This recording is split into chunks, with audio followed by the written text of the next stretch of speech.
grabbed the beaker and gulped down the liquid as Eli looked on with an excited grin on his face. After drinking all the liquid, I gazed at Eli, then began to cough and gag as I gasped for air. It's working! It's working! Eli squeaked like a 2-year-old as he pointed to my hand that held the beaker.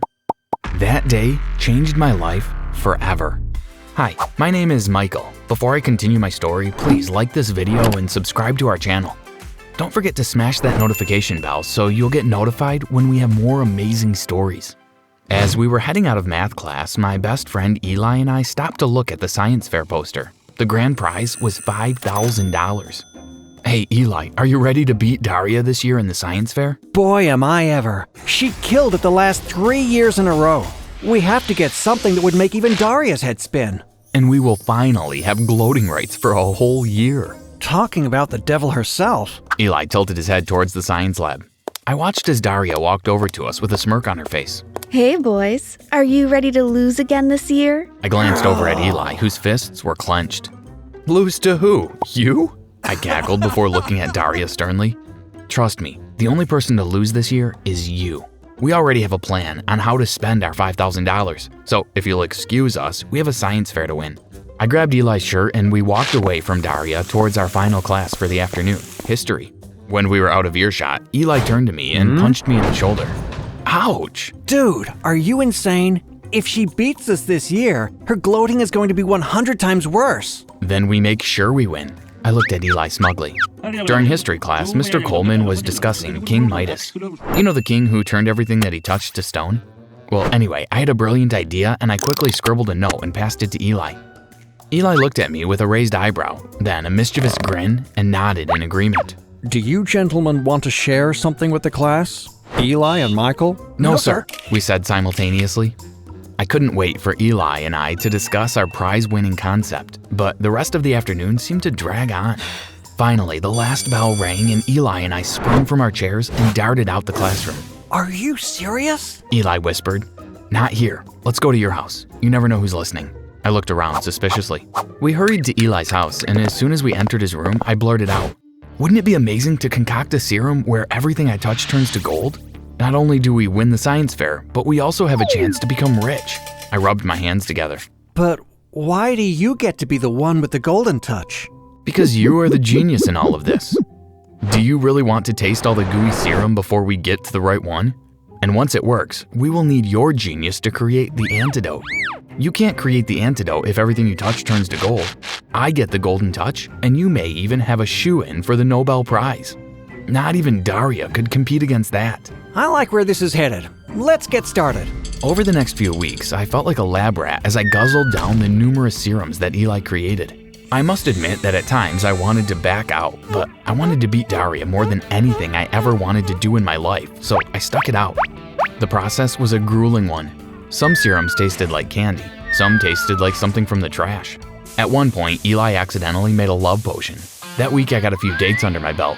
I couldn't resist, what can I say? Anyway, after about a month, something finally happened one Friday after school.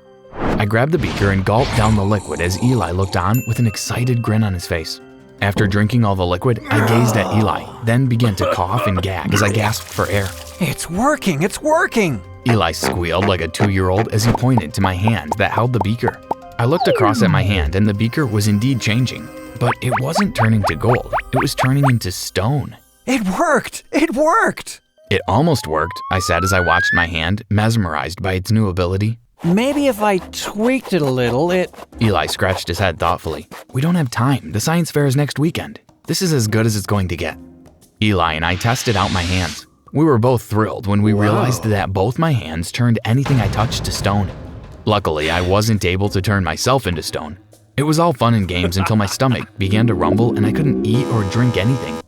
I can't go home like this. If anybody else finds out, they will put me in a lab and run tests and… Pull yourself together, man. Eli shook me hard. I'll just make you a pair of gloves to counteract the serum. Give me a few minutes. Those minutes turned into hours. Eli called my mom and asked if I could stay the weekend so we could work on the science fair project, to which my mother agreed.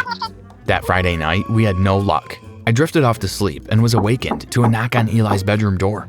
His mother had brought us breakfast. Eli told her that we were close to a breakthrough and we couldn't eat now or we'd get distracted. His mother didn't think anything of it. She just told him that it would be downstairs when we were ready for it.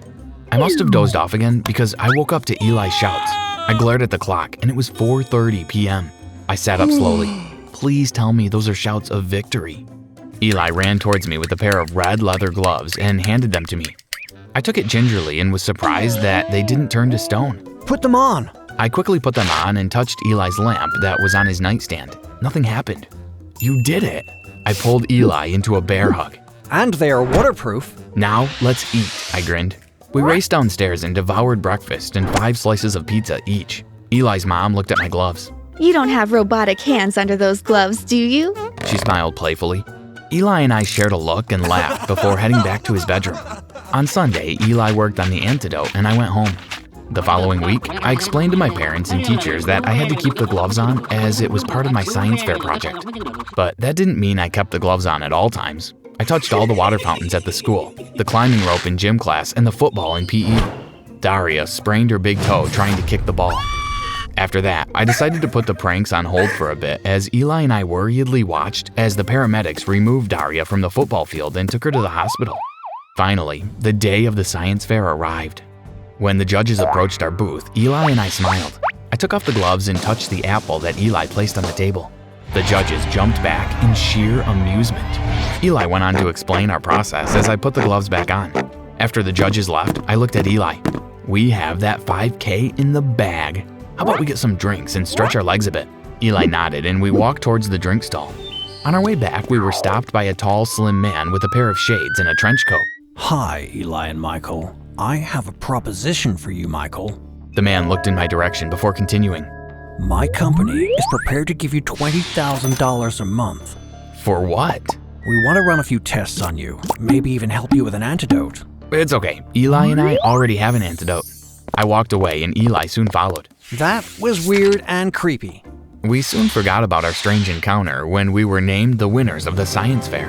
Our parents took pictures with us and we couldn't wait to brag to Daria. We assured our parents that we had an antidote as they were eager to get us home so I could take it.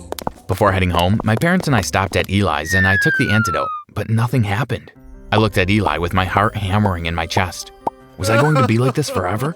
Eli assured my parents and me that he would continue to work on the antidote, but until then I needed to wear the gloves.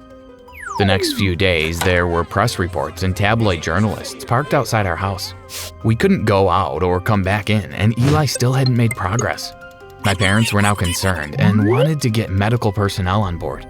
One afternoon, I entered the kitchen, and the same man that approached Eli and I at the fair was sitting at the kitchen table. He introduced himself as Dr. J. Delgado. Reluctantly, my parents signed me over to him. He said that he would do everything within his power to help me, which was a lie. Once at the lab, Dr. Delgado's smile faded and it was replaced by a devilish grin. He instructed his workers to strap me onto a table. I was only allowed to sit up when I ate and allowed to use the bathroom a few times a day. I was probed with needles and injected through an IV.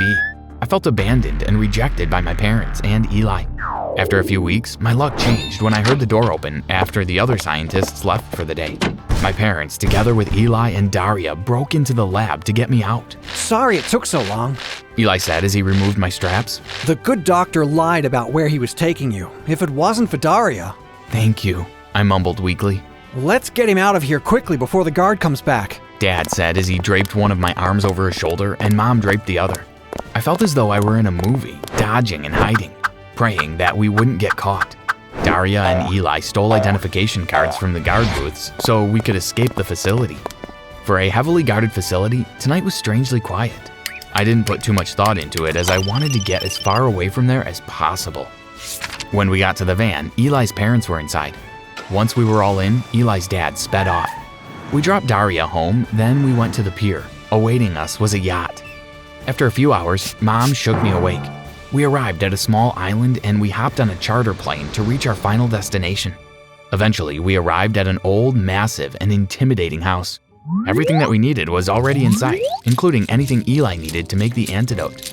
About 2 months passed and still no headway. I knew my parents were worried, but they tried to keep a brave face on. As long as we were all safe while finding the antidote, that was their major concern. But suddenly, that all changed. While using Eli's computer, an email came in. Now, normally I wouldn't pry into Eli's emails, but the notification popped up stating that the money was deposited, which piqued my curiosity. While Eli was a whiz at science and I was a whiz on the computer, it took me a few seconds to crack his password. The emails that I read made my blood turn cold. Unknown to me, Eli had been receiving money from Dr. Delgado for the past 3 years to allow his daughter Daria to win. You may be wondering, how could I not know that Daria was his daughter? Well, she carries her mother's last name, not her dad's. What was even more scary was that Dr. Delgado had been working with Eli all this time and paying him to test the serums on me.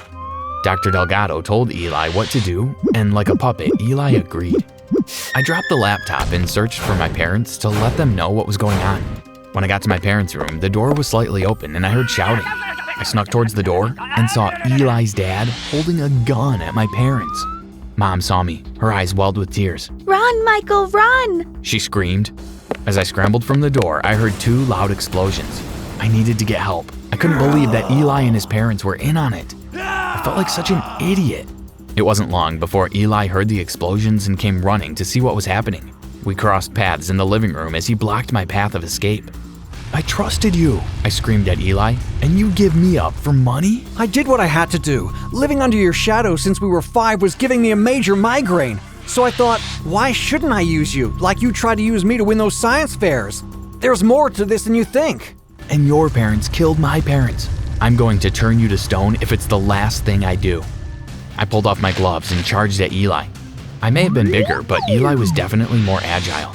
We went at it for a few minutes before I heard Mom's voice. Michael! As I turned my head, I smiled as I saw my parents walking down the stairs. Something hit me in the head and I fell to my knees. As my eyes began to close, the last voice I heard was Dad, speaking to Eli. Tie him up and get him in the basement. We'll conduct the rest of the experiments there. Dad ordered. Eli towered over me. I told you there was more to this than you think. I lost consciousness and the darkness seeped in. Want to know what happens next? Get this video to 20,000 likes for part 2.